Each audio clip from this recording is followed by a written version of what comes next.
നടിയായും അവതാരകയായും നർത്തകിയായും മലയാളികൾക്ക് പ്രിയങ്കരിയാണ് സ്വാസിക.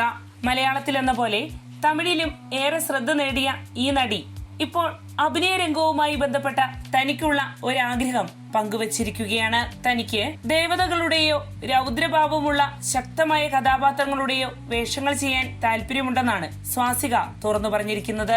തമിഴിൽ വൻ വിജയം നേടിയ ബ്ലാസ്റ്റ് എന്ന സിനിമയിൽ ഒരു പ്രധാന വേഷം ചെയ്യാൻ തന്നെ ക്ഷണിച്ചിരുന്നുവെന്നും എന്നാൽ ഡേറ്റ് സംബന്ധമായ പ്രശ്നങ്ങൾ കാരണം അത് ചെയ്യാൻ തനിക്കായില്ല എന്നും നടി വെളിപ്പെടുത്തുകയുണ്ടായി. ബ്ലാസ്റ്റിൽ നടി അഭിരാമി അവതരിപ്പിച്ച അമ്മയുടെ കഥാപാത്രം ചെയ്യാനാണ് അണിയറ പ്രവർത്തകർ ആദ്യം സ്വാസികയെ സമീപിച്ചത്. കറുപ്പിന്റെയും ഞാൻ മുമ്പ് കമ്മിറ്റ് ചെയ്ത ചില ചിത്രങ്ങളുടെയും ഷൂട്ടിംഗ് നടക്കുന്ന സമയത്താണ് ബ്ലാസ്റ്റിന്റെ ഓഫർ വന്നത്. അവർ പറഞ്ഞ തീയതി എനിക്ക് ഓക്കെ അല്ലായിരുന്നു. ആ സിനിമ നഷ്ടമായതിൽ നിരാശ തോന്നുന്നുണ്ട്.